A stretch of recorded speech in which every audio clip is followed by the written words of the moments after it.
So in this lesson, we'll create our new React project. So once again, I've navigated into the central React directory on my computer where I am keeping all of my projects for this course.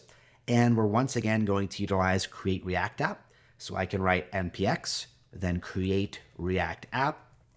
And then we have to provide a name for our project, and I will call it user-form. Once again, the name is up to you. So as always, the create React app utility is going to fetch React, React DOM, React scripts, and over 1,000 different packages that we need to run React. It's going to create all of the starter files like the index.js file, the starter HTML file with the div that the React application is going to mount from, etc. And when this all completes, we're going to be using a bunch of dependencies that we were introduced to in previous sections. So we are going to be using Tailwind. We're going to be using Prettier once again for our formatting. And we're also going to get the Prettier plugin for Tailwind so that we have a consistent sorting order for our Tailwind classes. So as soon as the installation completes, we can go ahead and navigate into user form. And here I'm immediately going to install those dependencies. So right here, npm install. Then we're going to add the --save-dev flag to make sure we add these dependencies as developer dependencies. And it's going to be a list of a couple of them. So we'll begin with Tailwind CSS. Then we're going to have Post CSS and Auto Prefixer. And those two libraries are related to Tailwind. They're all needed together as a bundle. Then we're going to add Prettier. And finally, Prettier-plugin-Tailwind CSS for that sorting order of CSS classes that are coming from Tailwind. So we can start to install that. That should be a quick process. And then we're going to once again create some initial Tailwind files by running npx tailwind CSS, then a space and init for initialize, and then add a -p.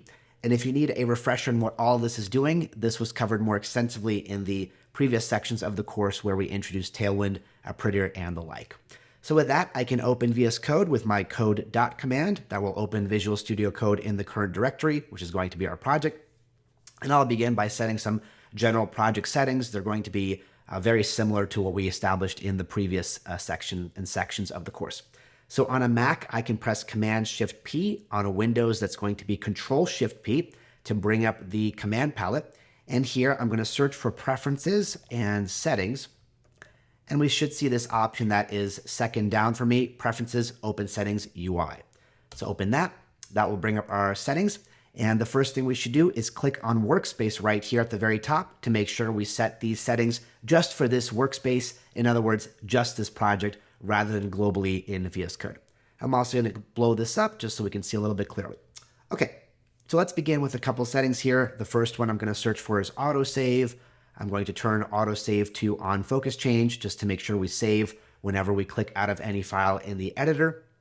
Then I'm going to also make sure that I'm formatting on save. So I'll search for format on save, check that. Then what I'm going to do is also search for a default formatter because when I format on save, I want to tell VS Code with what technology to format. So here in this default formatter dropbox, we can select Prettier. And this should be available if you have the Prettier VS Code extension installed. So there we go. For me as well, I'm going to bump up my font size a little bit. You do not have to follow along with this, but I'm going to boost it up from 12 to about 20. Save that. And then, as always, there should be a new VS Code directory with a settings.json file. So here is our current settings that we just applied. I'm also going to add one manually in line, which is going to be a regular key value pair in JSON. And this is going to be css.lint.unknown@rules set to a string of ignore. And as a quick reminder, this is simply so that the Tailwind directives that we're about to add don't get conflicts because VS Code is not going to recognize them by default with its CSS extension. Okay, so the next thing I want to do is set up Tailwind. So we can open up the tailwind.config.js file right here. And in here, as a reminder, in the content array, I'm going to provide a string that tells Tailwind what files to target or look for Tailwind styles within. And in here, we're just going to have a single string of this ./src/ 2 asterisks, a /, and then asterisk dot. Then we're going to put these pair of curly braces, both opening and closing. And in here, we write JS, JSX.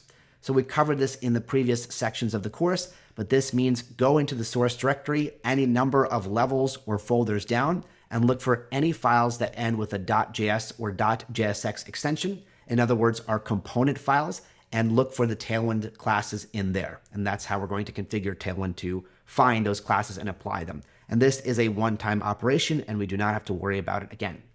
The next step to set up Tailwind is to go to our source directory and our index.css file. And once again, we need to do a one-time thing, and that is register those Tailwind directives, which once again just makes the classes available from a CSS perspective. And the syntax looks like this. We're going to write @Tailwind, then a space and base. Make sure to add the semicolon at the end. And then we're going to repeat this code 3 times, but after the, on the second line, replace base right here with components. And on the third line, replace base with utilities. So you should have 3 Tailwind directives: base, components, and utilities. And once again, we do not have to worry about this moving forward. The next thing I want to do is open my index.js file. This is, of course, where we are creating our React application. And I just want to clean this file up a little bit. So we can remove this report web vitals import on line 5. We can also remove the invocation down below. As a reminder, that is just a helper function for dealing with performance tracking, which we don't need to worry about right now. And then we can also remove the strict mode component. As a reminder, that component is checking for deprecated code within our React codebase, and we don't really need to worry about it for this section. So I'm going to remove the opening component and the closing component.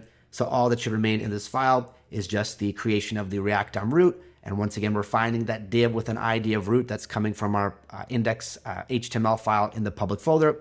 And then we're rendering the app component as the starter component, the kind of root of the component tree that is rendering.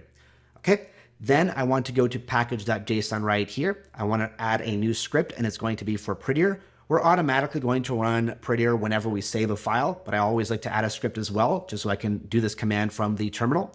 So right here, I'm going to add a script called format, and that is going to run our Prettier library, which we did add as an NPM library. And right here, I'm going to add the --write flag to make sure we actually make these changes in the files. And then I'll tell Prettier to target the source directory like so. Save that. Then with that command available, I can go back to my terminal and run npm run format once. And that should automatically apply Prettier to those files. We can see them highlighted in black if Prettier did indeed make changes.